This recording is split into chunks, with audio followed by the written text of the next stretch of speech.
Les gens se laissent souvent bloquer par leurs limitations personnelles. Ils se disent, je n'ai pas assez d'argent, je n'ai pas de réseau, je n'ai pas les opportunités qu'il faut, alors je ne peux pas avancer. En réalité, ce qu'il te manque, ce n'est pas ces choses-là, le temps, l'argent, le réseau, etc. C'est l'audace et la créativité. La plupart de ceux qui arrivent à accomplir de belles choses sont des gens qui forcent un peu le destin. Comme on dit, il faut savoir s'imposer et développer ses idées, ses projets, de sorte à toujours trouver des alternatives, des voies de contournement, sans attendre que les situations idéales se présentent parce qu'elles n'arrivent jamais. Il n'y a pas de situation à 100% idéale.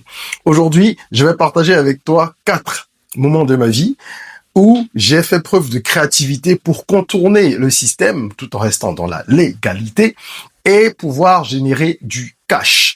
Ces moments-là sont des moments clés de mon histoire qui, je suis certain, vont t'inspirer et vont te permettre toi aussi de pouvoir passer à l'étape suivante. On va commencer tout de suite, on plonge dans le vif du sujet. N'oublie pas de t'abonner si tu es nouveau sur la chaîne. Ici, on parle de développement personnel, on parle de business, d'entrepreneuriat donc, de mindset et d'éducation financière aussi, de temps en temps d'actualité. Bref, de sujets qui permettent à chacun de rêver, d'oser, de créer la vie qu'il mérite. C'est bon? T'es abonné? Ok, on peut y aller. Alors, la première anecdote que je veux partager avec toi concerne le monde de la musique. Je suis artiste, chanteur, auteur, compositeur. Certains me connaissent peut-être. Pour les autres, vous pourrez regarder sur la chaîne YouTube. Il y a des clips, mes anciennes œuvres, et d'autres plus récentes.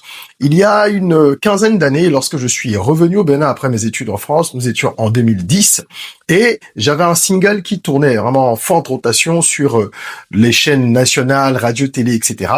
Et j'ai pu, à la faveur donc de cette ferveur-là, organiser un concert à l'Institut français qui a été un véritable succès, ça le comble. Après ça, il fallait surfer sur la vague. Et j'avais donc des CD. D'accord? À l'époque, on vendait encore un peu de CD, c'était 2010. On en vendait encore un peu. Et je voulais les écouler. La difficulté dans mon pays, le Bénin, et c'est peut-être le cas dans d'autres pays de l'Afrique francophone, c'est qu'il n'y avait pas, en tout cas à l'époque, de circuit de distribution bien huilé. On déposait nos CD où? Dans les prêt-à-porter, les petites boutiques qui vendaient des fringues pour, on va dire, les jeunes premiers, ceux qui ont un peu de sous qui veulent pas aller au marché. Et c'était quasiment le seul endroit. Il y avait 2-3 autres spots, peut-être dans une librairie si tu connais quelqu'un ou une pâtisserie. Voilà, mais il n'y avait pas de boutique spécialisée pour la distribution de CD. Ça avait toujours été le cas. Donc c'était assez difficile de pouvoir diffuser ces œuvres. Et je me suis dit, tiens, qu'est-ce qu'il faut que je puisse faire pour obtenir ce précieux sésame-là? Pour moi, les chiffres, ça comptait aussi à l'époque.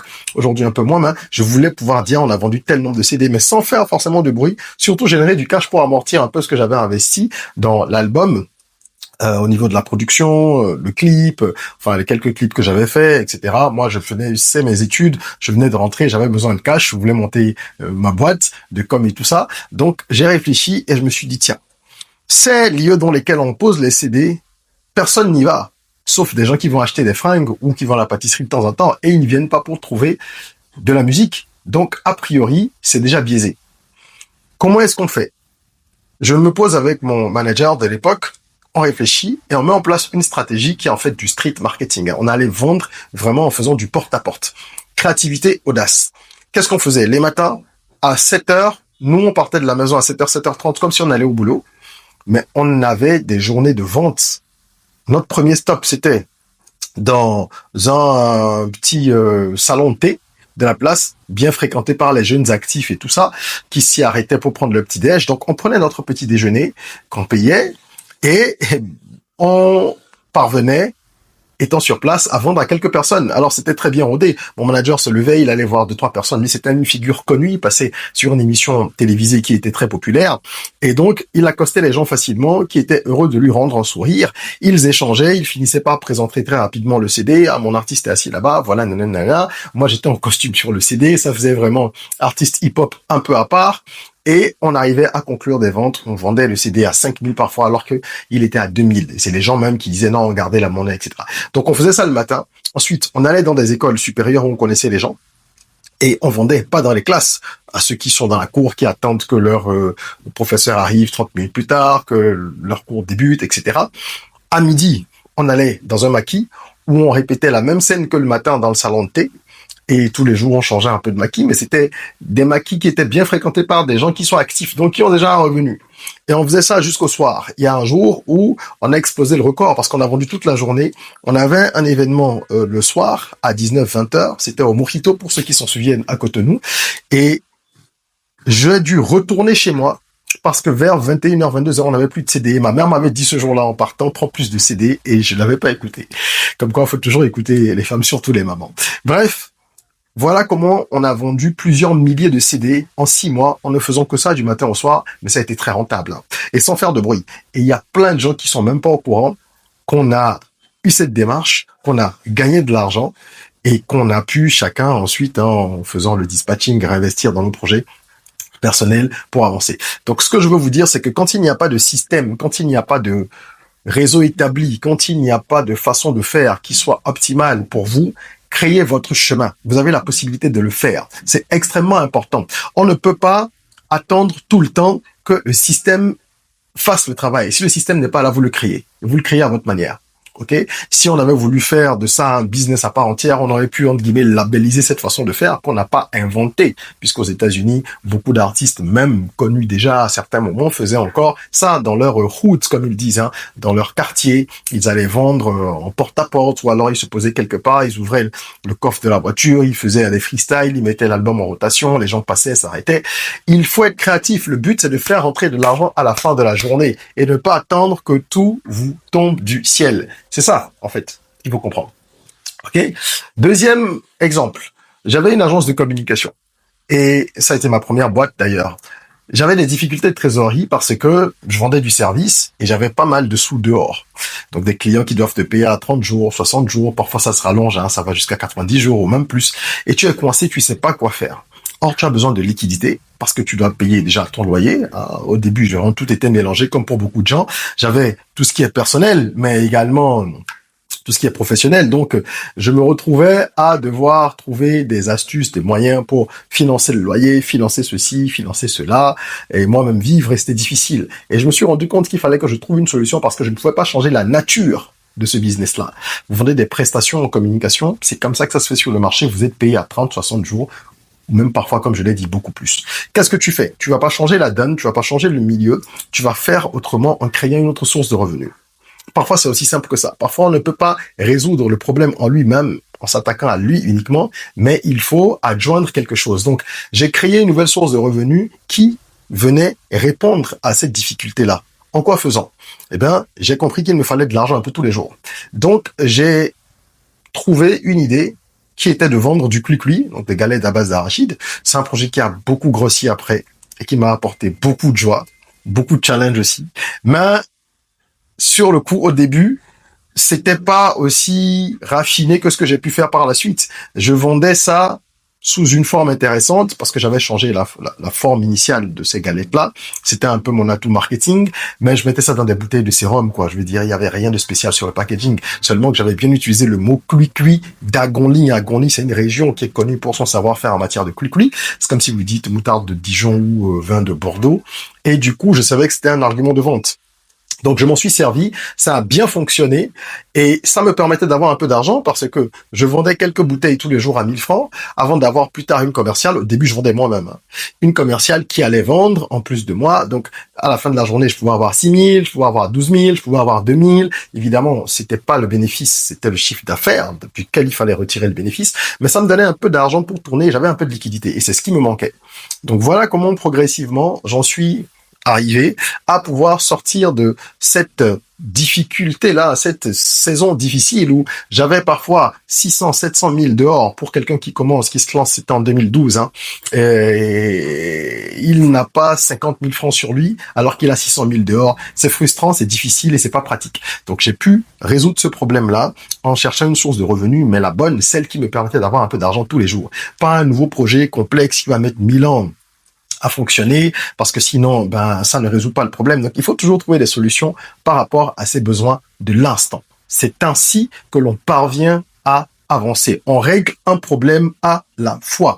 Le problème, c'était ici le modèle économique des prestations dans la communication, et il fallait, si je voulais continuer ce business-là, en tout cas, que je trouve autre chose à côté pour pouvoir poursuivre mon chemin, ce que j'ai fait. Finalement, pour la petite histoire, cette agence de communication, elle a quand même vécu un bon moment, hein, elle a vécu un bon moment jusqu'en 2016, 2017 même, 2018.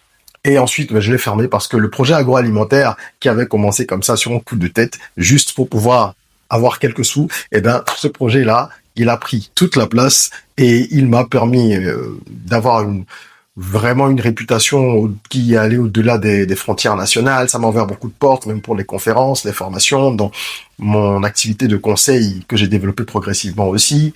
Et c'est devenu tellement prenant que je ne pouvais plus avoir l'agence de com. J'ai préféré faire un peu de conseil à côté de la gestion de ce projet agroalimentaire. D'accord? Donc voilà comment est-ce que, c'est le deuxième exemple, j'ai pu contourner un peu les choses pour en arriver là. Troisième exemple qui est lié à ce projet agroalimentaire. Je vous ai dit que c'est du clic-clic, des galettes à base d'arachide. Dans tous nos pays en Afrique, on a plein de petits snacks comme ça, qui sont des snacks traditionnels, qui n'ont pas beaucoup évolué parce qu'on les a pas fait évoluer, qu'on les a pas modernisés. Alors, comment est-ce qu'on pouvait vendre un produit pareil qui était considéré, moi, dans mon pays, en tout cas, comme un produit de pauvre, d'accord, alors que tout le monde en mange? En tout cas, dans chaque famille, il y a au moins une personne qui mange du clic-clic, comme j'aime le dire. Mais les gens n'étaient pas forcément fiers de le montrer à cause de l'apparence, hein, de ce produit-là, de la perception qu'on peut en avoir. Et donc, moi, j'ai travaillé là-dessus. Et c'est ça aussi. Lorsque vous avez une offre et que vous avez la conviction qu'il y a quelque chose qui peut fonctionner là, ne vous laissez pas freiner simplement par la perception primaire ou par les avis des uns et des autres.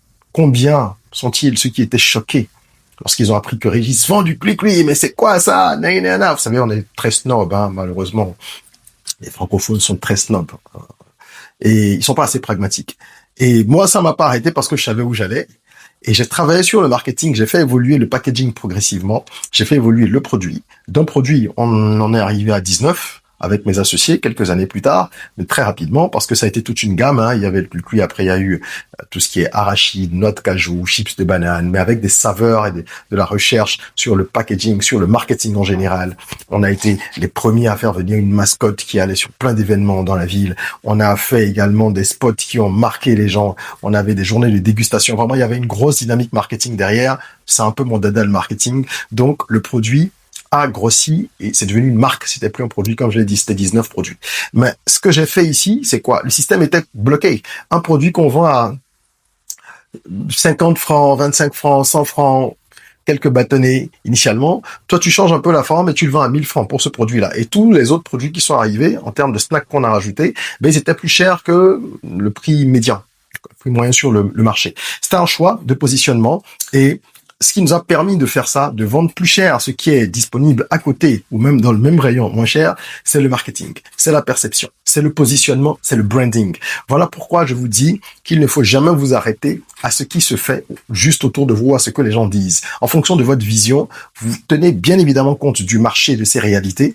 Il y a des limites, évidemment, hein, mais vous pouvez changer la perception des gens. Vous pouvez changer la perception d'un produit. Vous pouvez changer la perception d'un service, le vendre plus cher ou moins cher. Tout dépend de ce que vous cherchez à faire. Donc, c'est très, très, très, très, très important de travailler là-dessus.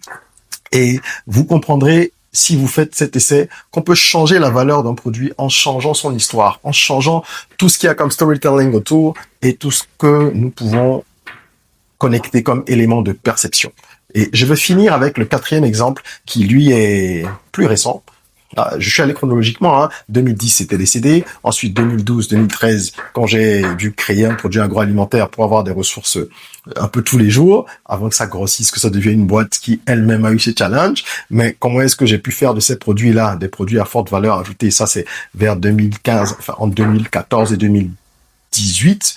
Jusqu'à 2021 même, puisque cette boîte, elle a vécu jusqu'en 2021 dans l'agroalimentaire. Puis, je vous donne le dernier exemple, ça concerne des livres. Alors, je suis auteur. J'écris des bouquins. J'en ai plusieurs en mon actif. Et en 2021, oui, je sors donc un ouvrage qui s'appelle Apprendre à entreprendre, qui est un guide pratique d'initiation à l'entrepreneuriat pour les jeunes, pour vraiment résoudre le problème du chômage qu'on a dans notre pays, mais également de l'attentisme. Des jeunes qui attendent que le salariat ou le fonctionnariat vienne les chercher dans une conjoncture où ça va être de moins en moins le cas. Donc j'ai écrit ce guide-là Et ça a été vraiment une inspiration, comme j'aime le dire, divine. C'est vraiment Dieu qui nous donne les idées. Après, c'est à nous d'en faire bon usage. Mais c'est venu un peu comme ça, comme on dit, et je l'ai développé. J'ai fait un guide avec des images, beaucoup d'illustrations, des jeux, des quiz, jeux cérébraux, etc. Quelque chose d'assez ludique qui a été fort apprécié. Et je l'ai mis dans le commerce. Je savais que ce serait un peu difficile de le vendre sur la durée, après l'engouement des premiers jours, parce que nous n'avons pas l'habitude forcément de lire beaucoup et d'acheter des livres pour nos enfants. Comparativement à d'autres populations, on n'est pas, on va dire, les premiers de la classe dans cette discipline-là. Mais j'ai rapidement compris qu'il y avait un moyen de faire autrement. Puisqu'il y avait de l'intérêt sur l'ouvrage pour ce livre-là, et qu'il y avait pas suffisamment de gens capables d'acheter, n'ayant pas le pouvoir d'achat. Le livre était quand même à 6 500. Aujourd'hui, il est à 8 000. La réédition est sortie depuis. Eh ben, il fallait que je trouve des gens qui sont capables d'acheter pour ceux qui en ont besoin. Et c'est ça. Comment faire pour que des gens achètent des livres dans un pays où les gens lisent peu?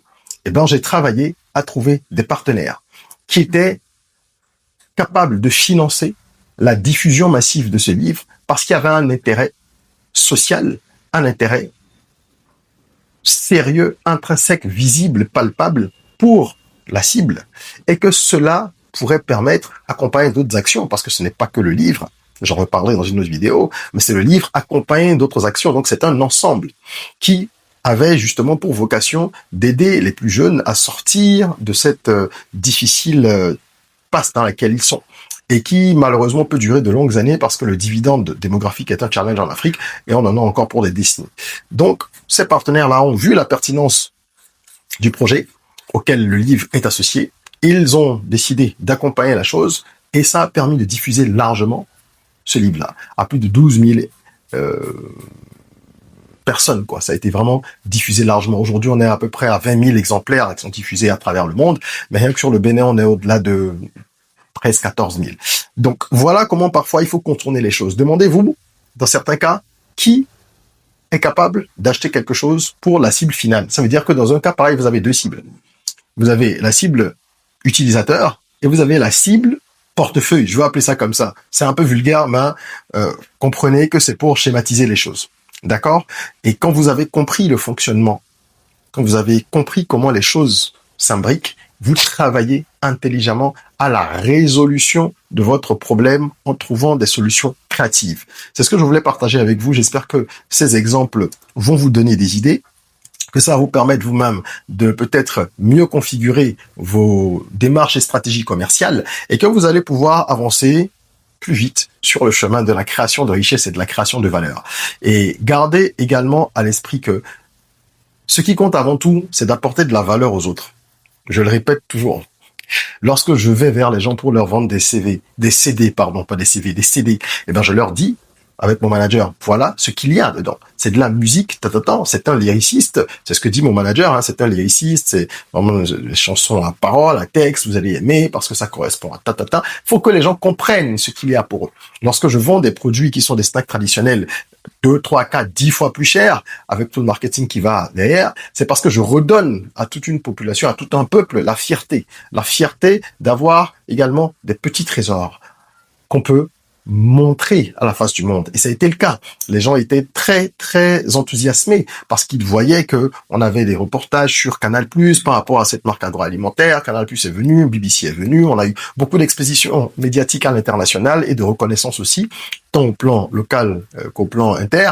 Et donc, oui, ça fait briller le Bénin, les gens sont fiers, etc. C'est toujours pareil. Lorsque vous faites un ouvrage et que vous mettez de la valeur, on sent que ça peut changer la vie de certaines personnes, que ça peut les aider à appréhender l'avenir avec beaucoup plus de sérénité, eh ben, vous avez plus de chances de trouver des partenaires que si vous faites un livre qui ne parle que de vous, de vous, de vous, de vous, de vous, de vous, de vous. Voilà ce que je peux dire pour clôturer et vous rappeler que il y a toujours des solutions. Rien n'est jamais complètement plié. Les obstacles ne disparaissent pas. Mais la différence entre ceux qui ne font rien et ceux qui parviennent à réaliser des choses, c'est que les deuxièmes, eux, ils construisent des chemins qui vont parfois complètement à rebours de ce qui se fait de façon usuelle, de façon traditionnelle sur un marché, sur un territoire. Et c'est comme ça qu'on grandit, en brisant les codes, en s'affirmant, en marquant son territoire par la créativité et l'audace. J'espère que ça vous a plu et que ça vous aidera. Mettez un petit like, n'oubliez pas de vous abonner, de partager et de commenter. S'il y a une de ces anecdotes qui vous parle, n'hésitez pas à laisser un commentaire, ou si vous avez des questions ou des avis, ou partagez même vos anecdotes personnelles qui peuvent donner également des idées aux uns et aux autres. En attendant qu'on se retrouve pour une nouvelle vidéo, prenez soin de vous, de votre corps, mais aussi surtout de votre mind. Rêvons, osons, créons, soyons rock.